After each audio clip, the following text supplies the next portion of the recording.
La doctora Estela Maris Cuevas, médica otorrinolaringóloga. Palabra, bueno, compleja de decir, pero la dije bien. La tenemos conectada, Estela, bienvenida. ¿Cómo le va? Hola, muy buenas tardes, chicos. ¿Cómo están? Buenas tardes. Bienvenida, doctora. Gracias por sumarse al interactivo. Muchas gracias por su tiempo. Y para hablar de algo tan lindo, ¿no? De un descubrimiento que resulta no solamente innovador, sino también Made in Argentina. Sí. Sabes que esto, la verdad que es un kit para poder medir cómo está el sentido del olfato y no hay en Centroamérica, no hay en Latinoamérica, es único en toda la zona y tuve la oportunidad de poder desarrollarlo con la colaboración de un laboratorio nacional, que lo voy a mencionar porque esto está autorizado por el ANMAT.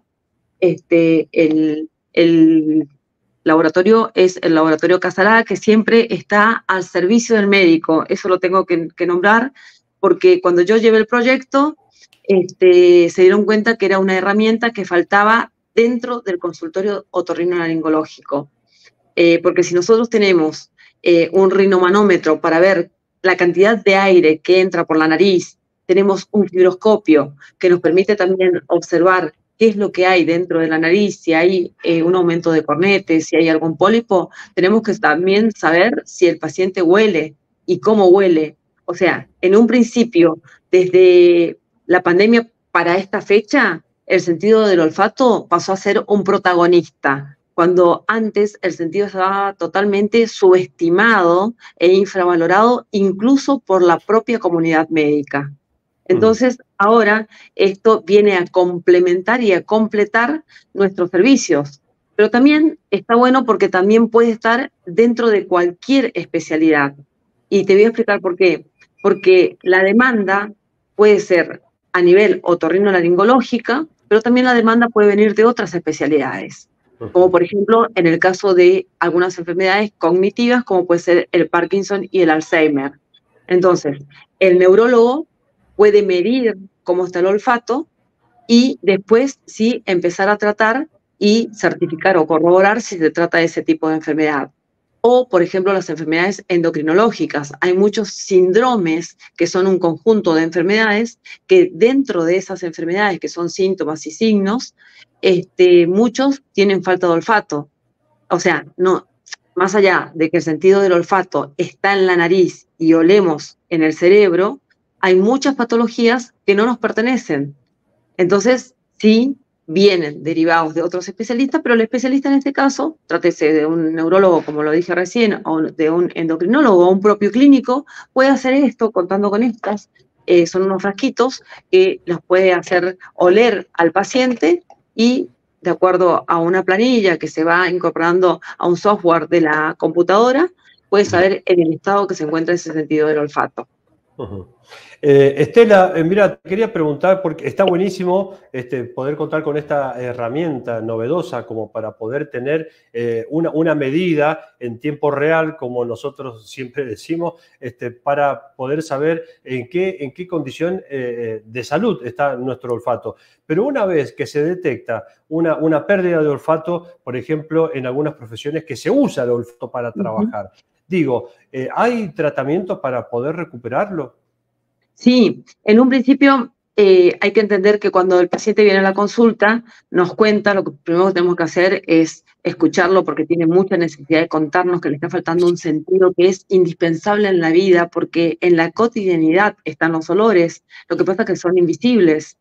Pero es importante porque nos advierte acerca de peligros, acerca de la presencia de gas, de humo, si uno está aseado, si la casa está limpia, si está sucia, si el chico tiene el pañal sucio o lo tiene limpio, o como el olfato del sabor, muchas veces se pueden consumir algún tipo de alimento que esté caducado, que está vencido, y puede traer otro inconveniente. El olfato da el 80% del sabor. Mira. Entonces, todo esto el paciente nos cuenta. Y después nos dice, mira, mi olfato, nos cuenta todo el problema, pero después nos dice, mi olfato, yo no huelo, o mi olfato está mal. Entonces, esto sirve para completar lo que uno va pensando, porque mientras el paciente va relatando, uno va pensando, ¿no es cierto? Con este estudio olfatométrico, medimos el olfato y ya deja de ser subjetivo, porque el paciente te cuenta que a él le pasa, pero yo no sé, hasta que no mido, no sé cómo están las cosas. Sí, obviamente le voy a creer al paciente, por eso vino a la consulta. Y de ese interrogatorio, que tiene que ser muy exhaustivo y minucioso, tengo que incorporar muchísimas preguntas más allá de lo que el paciente me pudo haber contado. Como muy bien lo dijiste, hay muchas profesiones y ocupaciones en donde el olfato empieza a disminuir. Y dentro de esas ocupaciones tengo que mencionar a las personas que expenden nafta, peluqueros, se me ocurre también que dentro de las profesiones hay dos, y son el odontólogo y también el bioquímico. Acuérdate que están trabajando con sustancias químicas. Total. También otro antecedente importante son los pacientes fumadores, porque a la larga el humo del cigarrillo va dañando el sentido del olfato. Y después hay un montón de enfermedades, tanto alérgicas, otorrinolaringológicas, las neurológicas, y hay medicamentos también que hacen que el olfato disminuya. Sí hay que dejar claro que las personas que pierden el olfato de un momento para otro, o sea, de forma súbita y abrupta, las causas son solamente 3, no hay que pensar en otra. Puede ser un traumatismo cráneoencefálico, yo me caigo de esta silla, mirá la altura de esta silla, y perdí el conocimiento, y cuando me despierto me doy cuenta que no tengo olfato. Otra causa son los tumores, y uno muy común es el meningioma cerebral, que es un tumor de las meninges, benigno, pero crece, empuja estructuras, y dentro de esas estructuras empuja la secuencia olfatoria. Y después están las virosis, que son las más comunes, por las que se puede perder el olfato. Dentro de las virosis tenés la gripe, que es producida por el virus de la influenza, el resfrío por el rinovirus, y obviamente que el COVID trajo también la pérdida del olfato, y es producido por el coronavirus, que lo que hacen es lesionar al receptor que toma las sustancias químicas que tienen que viajar hacia el cerebro para que podamos oler. Como este receptor se lesiona, inmediatamente te quedas sin olfato de manera súbita y abrupta. Mira, Estela, analizando el reino animal, en donde nosotros también pertenecemos a ese maravilloso y vasto y variopinto reino, digo, sabemos que hay animales que tienen mucho más desarrollado la capacidad del olfato que el ser humano. Dentro del ser humano, ¿se puede llegar a decir que, por ejemplo, la mujer tiene mejor olfato que el hombre? Sí, primero te voy a contestar por parte. El perro tiene muy buen olfato, y es justamente porque tiene una mayor superficie. El olfato de los seres humanos, el sentido del olfato ocupa solamente de 2,5 centímetros cuadrados a 5 centímetros cuadrados de todo el organismo, imagínate. Y lo fino que es. En cambio, el perro tiene una superficie de 150 centímetros cuadrados, y si encima recibe adiestramiento, va a poder conocer las personas que están debajo de los escombros, estupefacientes. De hecho, se usan mucho los perros y se los adiestran. El león también tiene muy buen olfato, y los peces también tienen muy buen olfato. Los peces, a través de su sentido del olfato, van al desove, van al lugar de la reproducción. Y el león reconoce a su cazador, a su predador. Las mujeres tenemos mejor olfato que los varones, y esto está dado por nuestras hormonas. Pero tanto el sexo masculino como el sexo femenino, en algún momento empieza a disminuir el olfato. Así como yo tengo presbicia, no veo de lejos o veo muy mal, a partir de los 60, 65 años también empieza a haber una presbiacusia, que es una disminución de la audición en donde el paciente no discrimina bien. Yo te puedo decir, che, gordo, y capaz que la persona entiende che, sordo. Es una falta de discriminación que trae muchas peleas en los matrimonios. Muchas peleas. Yo le doy tips a los pacientes. Le digo, cuando salís a una reunión, te sentás en el medio, siempre y cuando el paciente aún no tenga la necesidad de un audífono, ¿no es cierto? Entonces, el paciente en el medio, entonces capta de los dos lugares. Y si hay una reunión donde hay un par de chicos, los nietos que estén hablando, suponte, que se acerque, porque el problema es que no discrimina. Y si la señora está en el living y el señor está mirando la tele, que la señora se acerque, porque si no empieza la discusión. No escuchaba, poner la tele muy fuerte, vino el vecino, ¿entendés? Y también es válido, Estela Mari, permíteme sumar un poquito de humor a esto, pero también hacerse el sordo, ¿no? Eso también creo que salva muchos matrimonios también. Decir, no escuché nada, no sé. Viste que nosotros sacamos mucho tapón de cera. Yo le digo a los pacientes, vos no le digas que te sacaste el tapón de cera. Pero viste que con cada sentido uno usa algo, porque no hay mejor, ¿cómo es el dicho? No hay mejor ciego que el que no quiere ver. No hay peor ciego el que no quiere ver. No hay peor ciego que el que no quiere ver. Y después también decimos, el que le gusta el durazno, que se banque la pelusa, estamos usando el tacto. Y en el caso del olfato, siempre decimos, uy, seguro que tiene un sexto sentido, que es el olfato. Volviendo a fisiológicamente, también perdemos el sentido del olfato de manera lenta, y eso se conoce con el nombre de presbiosmia.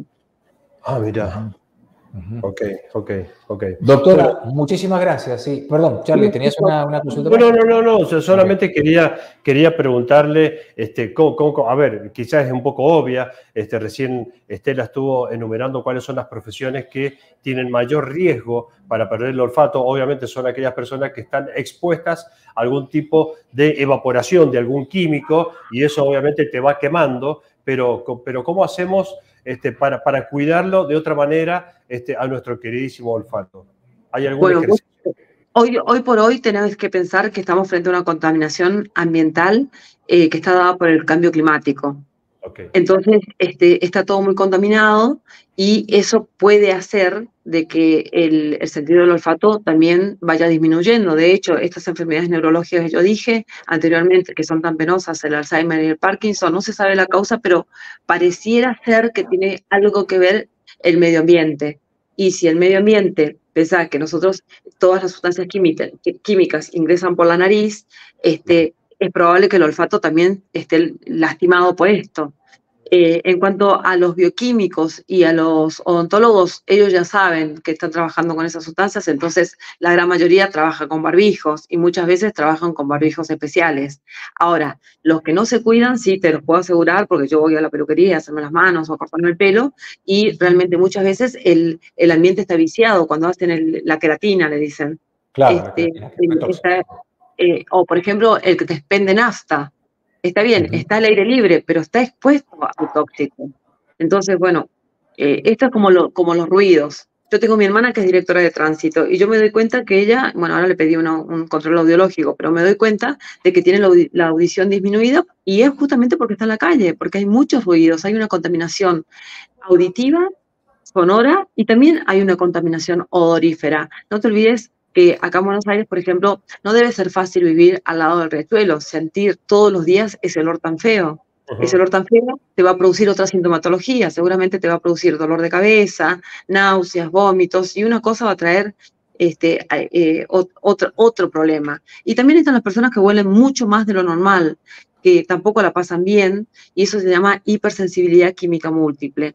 Claro. Esas personas tienen un umbral es muy bajito, entonces al ser bajo es como que los olores van por encima y huelen mucho más de lo normal y tienen muchísimos inconvenientes. Hay veces que no pueden concurrir al odontólogo, hay veces que no pueden estar en contacto con el champú, con cremas o con productos de limpieza. Realmente es una patología que no se sabe mucho, no se da a conocer todavía y son pocos los países que la integraron dentro del Código Internacional de Enfermedades.